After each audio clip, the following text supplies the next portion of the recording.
ہم آپ کو بتانے یہ جا رہے ہیں کہ موٹر وے زیادتی کیس میں نامزد ملزم وقار الحسن نے خود پولیس کو گرفتاری دے دی ہے۔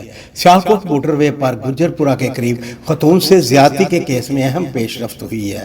خاتون سے زیادتی کے الزام میں نامزد ایک وقار الحسن نے سی آئی اے ماڈل ٹاؤن میں پیش ہو کر اپنی گرفتاری دے دی ہے اور سی آئی اے پولیس کی وقار سے تفتیش جاری ہے۔ ذرائع کا بتانا ہے کہ ملزم وقار الحسن رشتہ داروں کے دباؤ کی وجہ سے ماڈل ٹاؤن پولیس کے روبرو پیش ہوا۔ ذرائع کے مطابق وقار الحسن نے پولیس کو بتایا کہ عابد کے ساتھ دیگر مقدمات میں شریک ملزم رہا ہوں، لیکن موٹر وے زیادتی کیس سے میرا کوئی تعلق نہیں ہے۔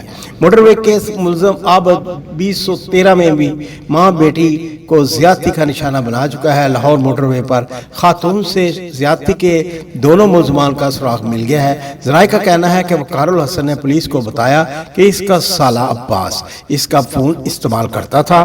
اس کا سالہ عباس ملزم عابد سے رابطے میں تھا۔ عباس نے میرے ساتھ پولیس کے سامنے پیش ہونے سے انکار کیا ہے، لیکن وہ جلد ہی اپنی گرفتاری پیش کر دے گا۔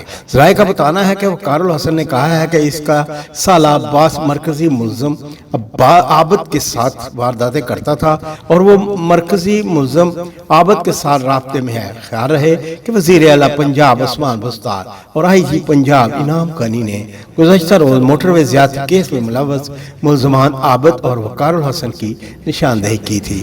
گزشتہ روز اعلیٰ پریس کی سطح پر کانفرنس پر ملزم وقار کی تفصیلات جاری کی گئی اور بتایا گیا کہ ملزم وقار قلعہ ستار شاہ شیخ پورہ کا رہنے والا ہے۔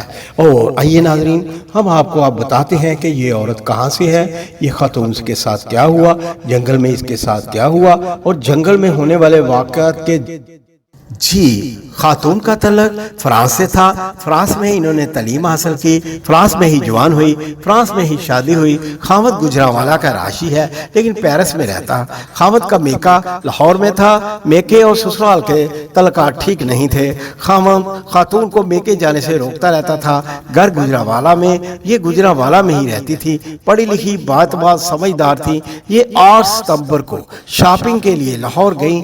تینوں بچے بھی ان کے ساتھ تھے۔ شاپنگ کے بعد والدہ کے گھر چلی گئیں۔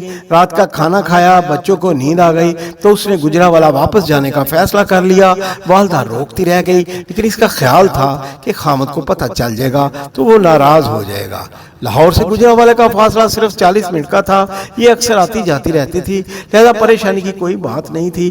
یہ رات 12:30 بجے لاہور سے نکلی، محمود بوٹی سے موٹر وے پر آئی، گجرانوالہ کی طرف ڈرائیو کرنے لگی۔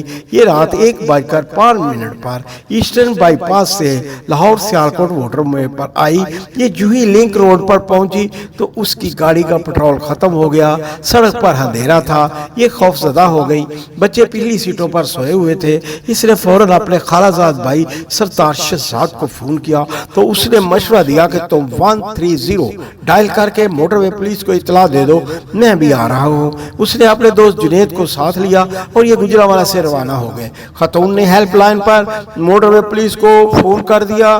اسے بتایا گیا کہ آپ M11 کی لنک روڈ پر ہیں اور یہ موٹر وے پولیس کی حدود میں نہیں آتی۔ تاہم موٹر وے پولیس نے خاتون کو ایک مقامی نمبر بھی دے دیا۔ خاتون نے اس نمبر پر رابطہ کیا اور بتایا کہ میں اکیلی ہوں، میرے ساتھ بچے ہیں، میں اس وقت لنک روڈ پر پھنس گئی ہوں۔ اسے بتایا گیا کہ آپ فکر نہ کریں، ہم کچھ کرتے ہیں۔ اسی دوران دور سے موٹر سائیکل کی آواز آئی، وہ دونوں اٹھے اور اندھیرے میں گم ہو گئے۔ تھوڑی دیر میں 2 موٹر سائیکل گاڑی کے قریب پہنچی۔ یہ ڈولفل فورس کے 4 اہلکار تھے۔ وہ گاڑی کے قریب اترے۔ گاڑی کا شیشہ ٹوٹا ہوا تھا، دروازے پر خون کا نشان تھا، نیچے کھائی کی طرف بچے کا چھوٹا سا جوتا پڑا ہوا تھا۔